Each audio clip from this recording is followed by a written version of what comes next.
Kalau perjuangannya sangat berjuang dari awal yang bisa dibilang nggak ada jadi ada, dari yang awalnya dihina jadi ya tetap dihina juga sih, dibicarain walaupun udah ada gitu kan.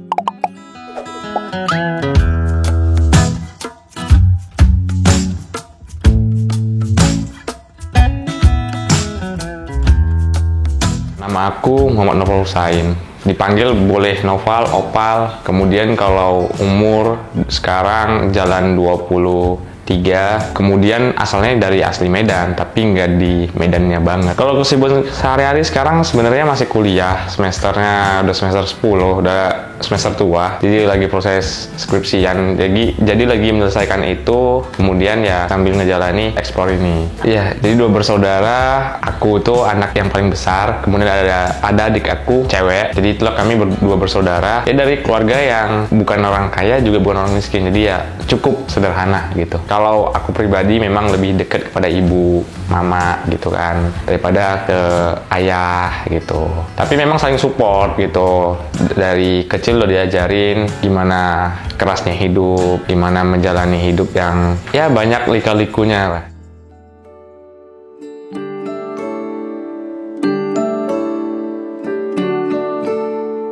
Kalau perjuangannya sangat berjuang. Aku juga tahu sendiri dari awal yang bisa dibilang nggak ada jadi ada, dari yang awalnya dihina jadi ya tetap dihina juga sih, dibicarain walaupun udah ada gitu kan. Jadi memang banyak mengajarkan tentang arti sebuah perjuangan hidup, arti dari kerja keras, dan arti dari sebuah tidak menunda-nunda sebuah pekerjaan gitu. Intinya lebih banyak kita dipaksa untuk berjuang menghadapi kehidupan ini.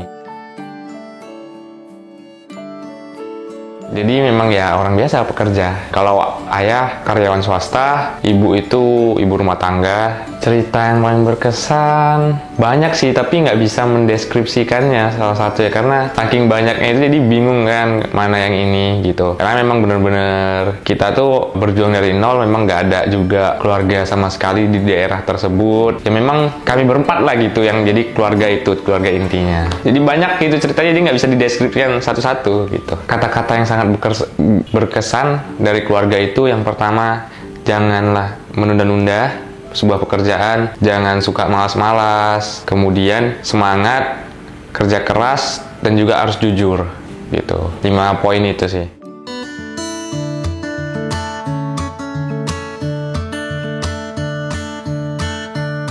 Jadi dulu pernah jualan HP bekas, jual beli HP bekas gitulah. Jual beli HP bekas pernah, kemudian jualan gorengan pernah, kemudian jualan online shop pernah, sama seperti Ko Julio ikut MLM pernah. Paling banyak di bidang online, bisnis online, paling kayak skincare, kemudian kesehatan. Jadi dari kayak usaha jual beli handphone itu banyak kita ketipu gitu kan, baru rugi karena waktu pas kita apain HP-nya bagus, waktu kita mau jual rusak gitu. Kemudian tadi kayak bisa online banyak ruginya juga, karena misalnya stoknya udah banyak nih kependem nggak kejual, baru rugi juga di MLM. Jadi banyak kebuang di situ. Jadi dan dari itu juga sih ngebuat kita menjadi semakin kuat lah gitu.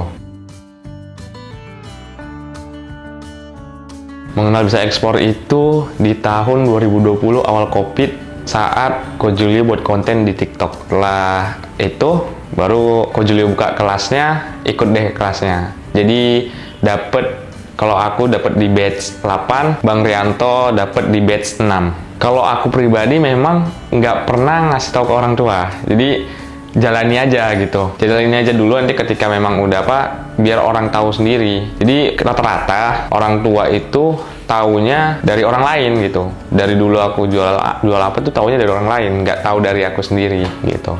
Jadi memang ya udah gitu, karena memang menurut aku belum pantas gitu aku kasih tahu. Tunggu aku memang bener-bener settle bagus, oke, di situ baru aku kasih tahu. Produk yang kita jalani dari Karya Harapan kita itu produk agriculture, seperti lidi sawit, lidi nipah, lidi kelapa, kemudian Pinang. Kita fokus di situ dulu untuk saat ini, tapi tidak menutup kemungkinan untuk yang lain. Tambah lagi produk turunan kelapa seperti Desicate Coconut, kemudian Kopra. Kalau aku pribadi pernah belajar tentang kerajinan rotan. Ya, dulu awal-awal kerajinan rotan sebelum ke situ.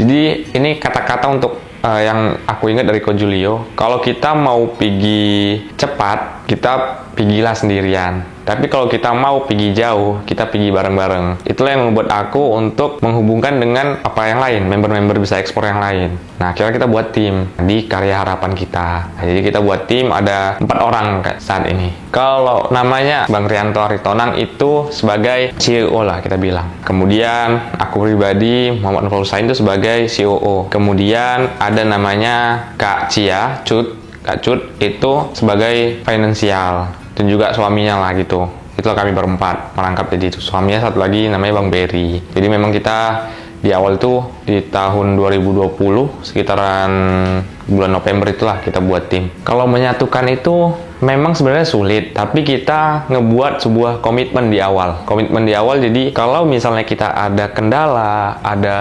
apa-apa gitu, kita harus komunikasi, kita harus terbuka gitu. Ada apa-apanya gimana, harus terbuka dan nanti kita cari solusinya gimana. Karena memang pasti selalu ada yang nggak cocok gitu di dalam sebuah tim itu. Ada yang satu keras, yang satu enggak, dua-duanya keras, itu ada. Yang paling penting itu kita visinya di awal, mau untuk apa ini ke depannya. Yang kedua itu komunikasi. Jadi visinya disatukan, kedua komunikasi, karena itu penting. Kejadiannya seperti itu, misalnya satu minta A, satu minta B. Jadi cara menyatukannya itu kita lihat dari kadar yang mana nih yang mendekati ke yang kita tuju, yang A tadi atau yang B. Misalnya yang tadi nggak setuju itu kita rangkul lah, kita bareng-bareng bahwasanya yang ini tuh lebih mendekati ke itu gitu. Kita coba aja dulu. Jadi kalau misalnya ini gagal, baru kita coba yang apamu tadi, yang pilihanmu. Jadi memang kita lihat dulu dari kadar yang mana yang memang lebih mendekatinya.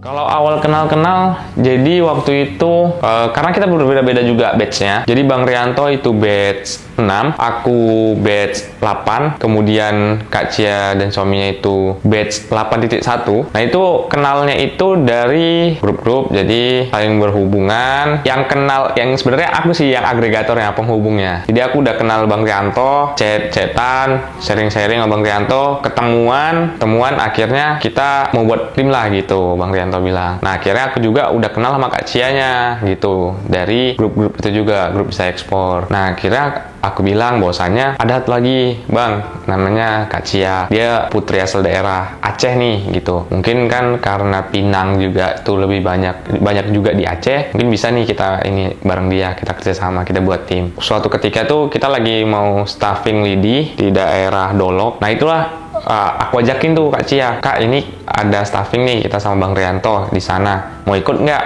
Mau gitu, karena jauh, cukup jauh, mereka sampai sulit lah gitu ke sana karena waktu itu aku sama Bang Rianto. Nah, setelah dari situ pertemuan itu kita buat tim gitu, kita komitmen bareng-bareng.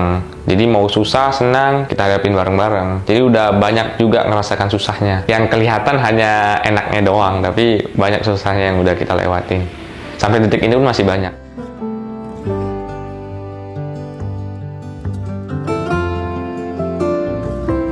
Ini sebelumnya kita disclaimer ya, bukan menjelekkan suatu daerah atau orang tertentu, ini hanya sebuah oknum gitu ya. Jadi waktu itu kita ke Aceh nyari supplier Pinang. Namanya juga kita bukan putri atau putra daerah situ, dan juga Kak Cia itu sebenarnya lamanya di Jakarta. Akhirnya waktu itu kita ditokoin sama si supplier, dibilang ini barangnya kering, barangnya nggak basah, tapi ketika kita udah beli ini semua kita kirim, itu semua berjamur. Itu pengalaman yang cukup wah ruginya banyak banget. Satu kontainer berjamur. Itu ditipu itulah. Karena katanya kering, rupanya ini. Karena kita kan belum banyak memahami produk knowledge-nya. Maka ini penting untuk teman-teman semua memahami produk knowledge-nya. Itu ditipui, kemudian kita dibawa ke daerah-daerah yang cukup dalam ya, kita nggak tahu. Ya lebih banyak sih kita ditipui di barang sih ya. Barangnya nggak bagus, nggak sesuai. Kadang uangnya udah kita kasih, tapi barangnya belum ada, apa segala macem. Banyak deh.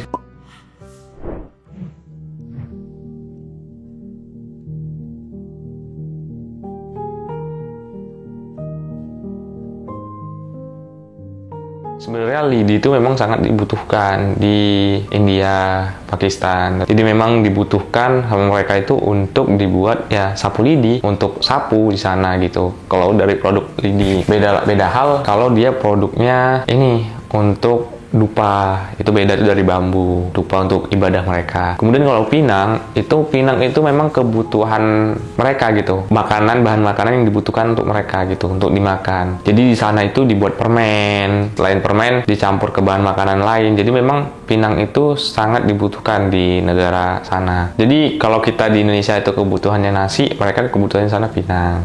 Jadi tips untuk mencari supplier itu pertama ya bismillah, niatkan itu ikhlas ya, memang untuk ngebantu orang, bukan hanya nyari uangnya doang, bukan hanya nyari cuannya doang. Relasi, silaturahmi, pertama itulah bismillah, niat. Baru kedua kita tanya ke orang-orang sekitar, warga-warga sekitar, karena memang supplier itu biasanya infonya cukup tersembunyi. Infonya nggak semua orang tahu, karena biasanya yang tahu hanya warga-warga sekitar gitu, ataupun orang-orang yang udah pernah ke situ. Jadi kita harus banyak keliling. Kemudian yang ketiga itu kita jujur ke suppliernya bahwasanya yang kita punya ini, kita baru bangun nih gitu, rencana kita mau ekspor produk ini. Bangunlah hubungan sama mereka terus, jangan diputus, jangan berbohong, karena banyak itu mereka datang berbohong, udah bilang oh aku ada bayar nih, nanti gini, akhirnya si suppliernya marah, akhirnya orang-orang yang datang baru nih yang mau belajar, benar-benar belajar, dia menolak jujur padanya aja gitu. Nanti baru kita cari solusinya sama dia.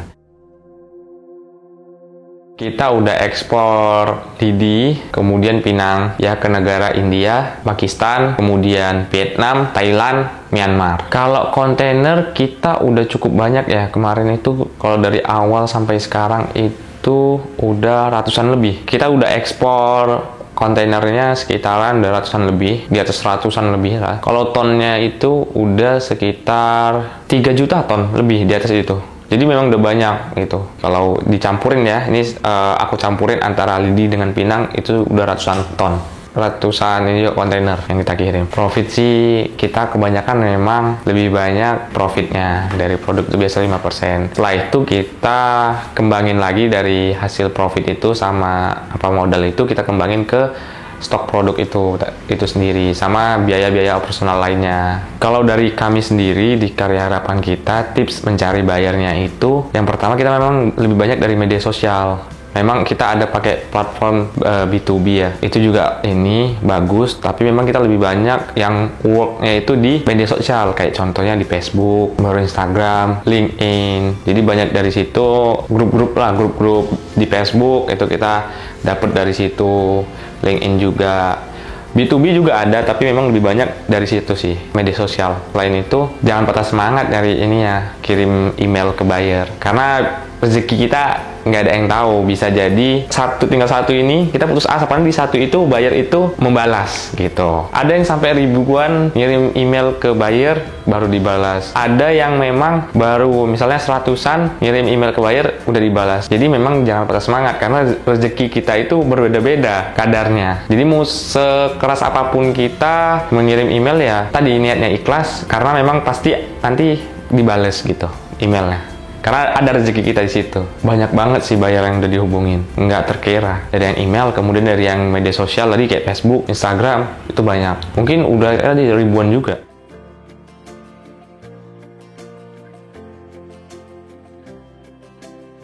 Komunitas Bisa Ekspor itu platform yang cukup bagus, menarik, cukup gimana bilangnya, bagus sih, karena memang karena di Indonesia baru itulah yang memang menurut aku edukasinya itu lengkap gitu, komplit. Selain edukasi ekspor juga kita diajari pengembangan diri di situ. Jadi memang bagus banget gitu. Makanya beruntung banget teman-teman yang udah daftar waktu pas udah ada ini aplikasi Bisa Ekspor, jadi dimanfaatin gitu. Di situ selain belajar ekspor kan bisa pengembangan diri, baru belajar bahasa Inggris, kemudian people skill gitu kan. Banyak sih, bagus banget. Tanggapan aku sih komunitas Bisa Ekspor, Masya Allah gitu lah. Masya Allah, tabarakallah. Ya alhamdulillah, pertama keterkenalan ya. Aduh, itu keterkenalan yang pasti pertama karena dari Bisa Ekspor juga. Kemudian ya pastinya dari materi ya. Alhamdulillah lah gitu kan, tapi pasti ada naik turunnya. Pokoknya kalau hasil alhamdulillah untuk mencukupi lah kebutuhan kita semua di tim itu, alhamdulillah cukup. Kemudian bisa berbagi yang memang teman-teman yang membutuhkan, itu sih yang memang bisa diiniin, yang didapat dari ekspor itu. Kemudian pengembangan diri dari ekspor itu, kita bisa lebih banyak ngobrol dengan bahasa Inggris. Orang luar yang dulunya awalnya jarang ngomong bahasa Inggris, ngomong bahasa Inggris dengan buyer gitu, ngebangun hubungan dengan orang lain. Kemudian juga kita belajar budaya-budaya nih banyak gitu. Makanya tadi datang ke supplier, kita bisa belajar budaya mereka di sana gimana. Jadi banyak sih yang didapat dari ekspor itu, baik yang non material maupun yang material.